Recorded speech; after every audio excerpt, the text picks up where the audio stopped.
The autumn wind carried something terrible through the quiet streets of Pembroke, North Carolina. Something that would shatter the illusion that love alone could tame the wild heart that beats within every beast. October 2012. A woman lies motionless in her backyard. Around her, the very creatures she had saved now circle like shadows of her broken dreams. The rake in her hands tells a story of desperation. The silence that follows tells a story of loss. This is not just another dog attack. This is the story of Mary Jo Hunt, a woman whose greatest strength became her ultimate weakness. A woman who believed that rescue meant salvation for both the saved and the savior. She was wrong. Picture this. You dedicate your entire life to saving the forgotten, the abandoned, the unwanted. You open your heart, your home, your very soul to creatures that society has cast aside. You believe, truly believe, that love can heal all wounds, that patience can calm all storms. But what happens when the storm you've been sheltering suddenly turns on you? What happens when the very hands that fed them become the target of their fury? What happens when rescue becomes a death sentence? Mary Jo Hunt thought she knew the answer. She thought 15 years of animal rescue had taught her everything about the creatures she loved. She thought wrong. Mary Jo Hunt wasn't born a dog rescuer. She was made one, shaped by a heart too big for the cruel world around her. At 53, Mary Jo had seen enough suffering to last several lifetimes. Every stray dog wandering the streets of Robeson County was a mirror of her own pain. Lost, forgotten, desperate for someone to care. She couldn't walk past a hungry animal. She couldn't ignore a cry for help. She was the kind of person who would give you the shirt off her back, her neighbors would later say. If she saw an animal in need, that was it. She had to help. Commitment. For 15 years, Mary Jo had been the unofficial guardian angel of abandoned dogs in Pembroke. Her small property became a sanctuary. Not the kind with proper facilities and veterinary staff, but the kind built on pure determination and endless love. She worked with local rescue groups, but Mary Jo's approach was different, more personal, more dangerous, though she would never admit it. While others focused on adoption and rehabilitation programs, Mary Jo focused on immediate rescue. She was the one who got the call at midnight about a dog found bleeding by the roadside. She was the one who drove through storms to pull animals from kill shelters hours before their scheduled euthanasia. Her bank account suffered. Her social life disappeared. Her small house became overcrowded with barking, whining, fighting animals that had nowhere else to go. But Mary Jo didn't mind. Every wagging tail, every grateful lick, every moment when a once aggressive dog finally learned to trust again. These were the payments that kept her going. She lived for those dogs, a rescue volunteer would later tell reporters. They weren't just animals to her, they were her children, her purpose, her everything. The neighbors had mixed feelings about Mary Jo's mission. Some admired her dedication. Others worried about the noise, the smell, the growing number of large dogs behind her chain-link fence. But everyone agreed on one thing. Mary Jo Hunt had a gift with animals. Even the most aggressive, most damaged dogs seemed to calm in her presence. She spoke to them in a voice that carried 15 years of experience, 15 years of love, 15 years of unwavering faith that every creature deserved a second chance. What none of them realized, what Mary Jo herself refused to acknowledge, was that love alone wasn't enough. That experience could be forgotten in a moment of chaos. That even the most devoted caregiver could become prey when the pack mentality awakened.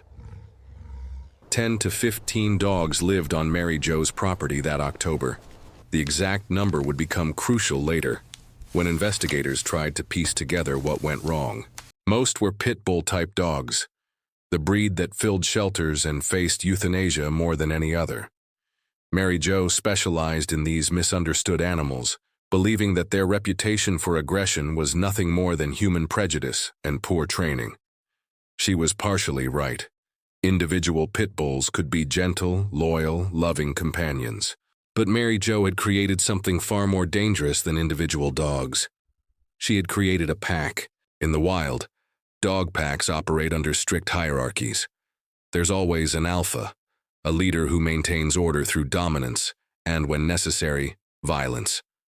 When that hierarchy breaks down, when multiple dogs compete for alpha status, the results can be catastrophic. Mary Jo's backyard had become a powder keg of competing personalities, territorial disputes, and suppressed aggression. The dogs she had rescued came from backgrounds of abuse, neglect, and violence. Many had never learned proper socialization. Some had been bred for fighting before ending up in her care. Size mattered in this dangerous equation. Several of Mary Jo's dogs weighed over 60 pounds. Powerful animals with jaw strength capable of crushing bone.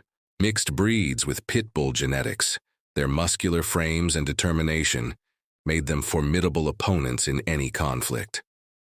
The smaller dogs presented a different kind of danger. Often more aggressive due to their vulnerability, they were quick to start fights they couldn't finish. In a multi-dog environment, small dog aggression could trigger pack responses that escalated beyond anyone's control. Mary Jo had been managing this volatile situation for months. She fed the dogs in shifts to prevent food aggression. She tried to separate the most problematic animals. She installed higher fences and stronger gates. But she refused to acknowledge the fundamental truth that would ultimately destroy her. Some combinations of animals simply cannot coexist safely. No matter how much love and dedication a caretaker provides, warning signs had been building for weeks. Neighbors reported increased barking, especially at night. The dogs seemed more agitated, more territorial. There had been minor skirmishes, nothing serious, just the kind of dominance displays that Mary Jo had learned to interrupt with sharp commands and physical intervention. She had broken up dogfights before, dozens of them. She knew the risks, the possibility of redirected aggression, the danger of getting caught between fighting animals. But her confidence had grown with every successful intervention. That confidence would kill her. The signs were everywhere, but Mary Jo Hunt had trained herself not to see them.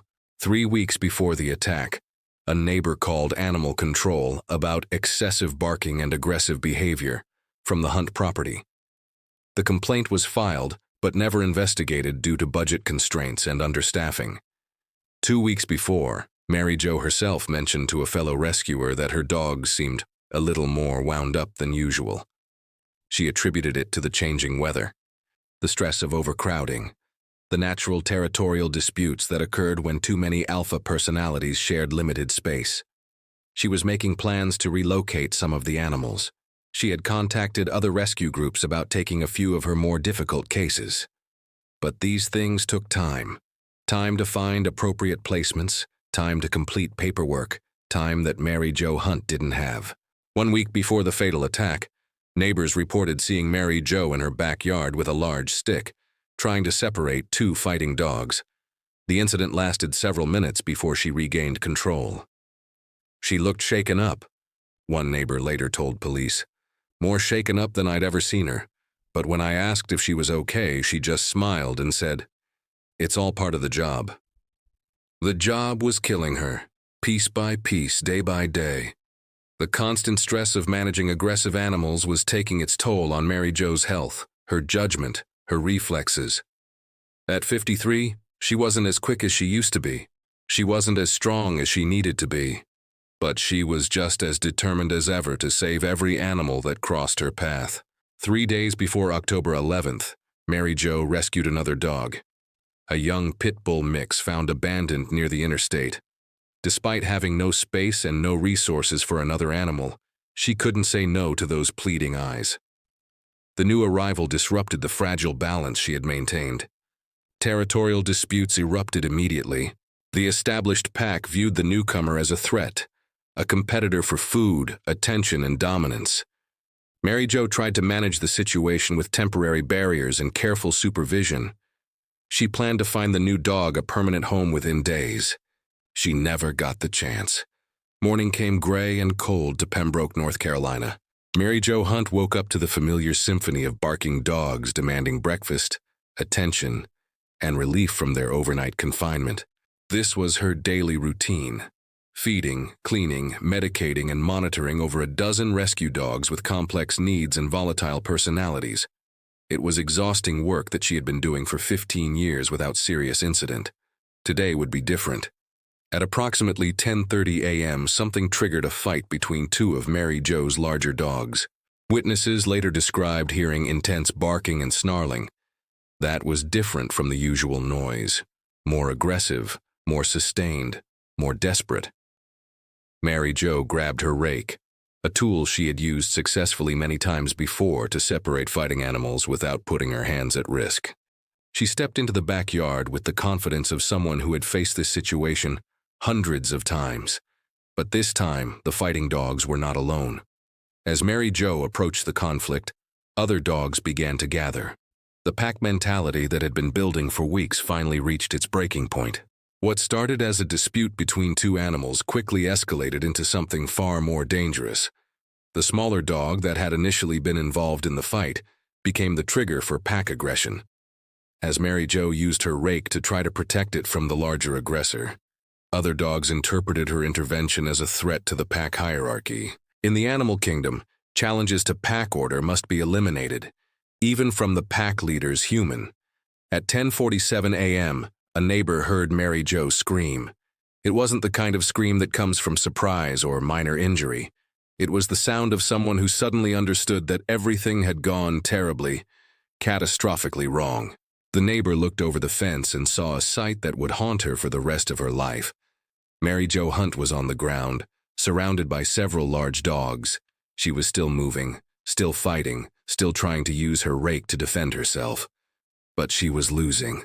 The pack had turned. The animals she had rescued, fed, loved, and protected for months or even years were now treating her as prey.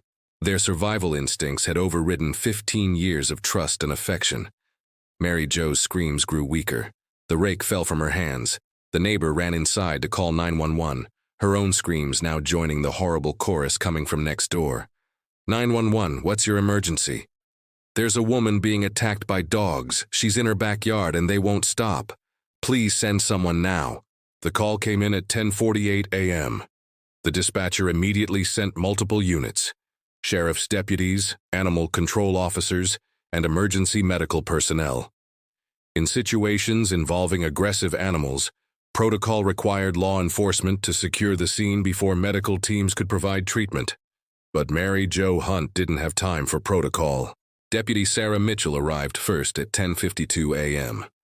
What she found defied her training and challenged her understanding of domestic animals. Several large dogs were still actively attacking an unresponsive woman in the backyard. The animals showed no fear of human presence, no recognition that their behavior was abnormal. They had crossed a line from which there was no return. Deputy Mitchell made the decision that would save other lives, but couldn't save Mary Jo. She drew her weapon and began shooting the attacking dogs.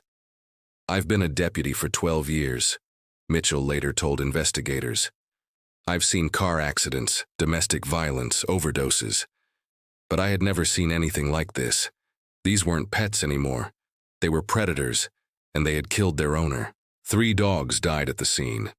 The others scattered when the gunshots began, some hiding under porches and sheds, others running into neighboring yards where they created additional public safety concerns." EMT crews arrived at 10:55 a.m., but Mary Jo Hunt was already beyond help. The injuries were extensive and fatal: multiple bite wounds to her head, neck, arms, and torso. The medical examiner would later determine that she had died from massive blood loss and trauma. But the emergency response was far from over. 9 surviving dogs had to be located and captured. Some were hiding and traumatized. Others remained aggressive and dangerous. Animal control officers worked through the afternoon to secure every animal from the property. Neighbors were evacuated from the immediate area until all dogs were accounted for. Children walking home from school were diverted to alternate routes. The entire community was placed on alert for potentially dangerous animals still at large. By evening, the scene was secure, but the questions were just beginning. The investigation into Mary Jo Hunt's death revealed the complicated reality of amateur animal rescue in rural communities. Mary Jo had been operating without proper permits or inspections. Her property exceeded local limits for the number of animals allowed in residential areas. She had no backup plan for emergencies, no trained staff to assist with dangerous situations, no veterinary oversight for the behavioral and medical needs of her animals, But she had something that official rescue organizations often lacked: unlimited compassion and personal sacrifice. "She died doing what she loved," one friend told reporters. "She died trying to save animals that nobody else wanted. If you have to go, I guess there are worse ways." Others were less forgiving of Mary Jo's approach to animal rescue. "This was preventable," said Dr. Jennifer Walsh, a veterinarian who specialized in animal behavior. "When you put multiple large, aggressive dogs together without proper training, facilities, or supervision, you create a recipe for disaster. Love isn't enough. You need knowledge, resources, and realistic limits." The 9 surviving dogs were evaluated by animal behaviorists and veterinarians. Most were deemed too dangerous for rehabilitation and were humanely euthanized. 2 younger animals with no history of aggression were eventually placed with experienced rescue organizations. Mary Jo's death sparked community debates about animal rescue regulations, property limits, and the fine line between compassion and negligence. Some called for stricter oversight of rescue operations. Others argued that bureaucratic barriers would prevent dedicated people like Mary Jo from saving animals in need. The local rescue groups that had worked with Mary Jo were devastated by her death and defensive about their mission. "Mary Jo saved hundreds of dogs over the years," said Patricia Chen, coordinator of Robeson County Animal Rescue. "She made mistakes, but she made them because she cared too much, not too little. The real tragedy is that these animals needed professional rehabilitation that our community simply can't provide." Media coverage of the attack focused on the dangers of pit bull-type dogs and the wisdom of breed-specific legislation. But animal experts argued that the breed was less important than the circumstances. Multiple large dogs with unknown backgrounds, inadequate space, insufficient supervision, and an owner who relied on emotion rather than science to manage dangerous situations. Mary Jo Hunt believed that love could conquer all. She believed that every animal deserved a second chance, that every act of rescue made the world a little better, that dedication and compassion could overcome any obstacle. She wasn't entirely wrong. During her 15 years of rescue work, Mary Jo saved dozens of animals from death, abuse, and abandonment. Dogs that might have died in shelters lived full, happy lives because one woman refused to give up on them. But love without boundaries becomes dangerous. Compassion without knowledge becomes negligence. And sometimes, the very thing we do to save lives ends up costing them.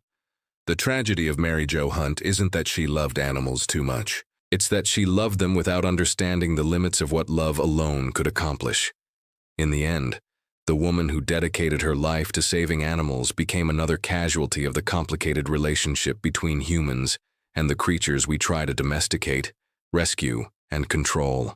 Her story serves as a reminder that good intentions aren't enough, that expertise matters, that some situations require professional intervention, not just personal dedication, and that sometimes the most loving thing you can do for an animal, and for yourself, is to admit when you're in over your head. Mary Jo Hunt died trying to protect the weakest member of her pack. In her final moments, she was still the rescuer, still fighting for the underdog, still believing that she could fix what was broken. Perhaps that's exactly how she would have wanted it to end. The rake she dropped that October morning was later found by investigators, bent and covered in evidence of her final, futile battle against the very animals she had tried to save. It remains a symbol of love's limitations and the price we sometimes pay for refusing to acknowledge them. Mary Jo Hunt, 1959-2012. Animal rescuer, defender of the forgotten, victim of her own compassion.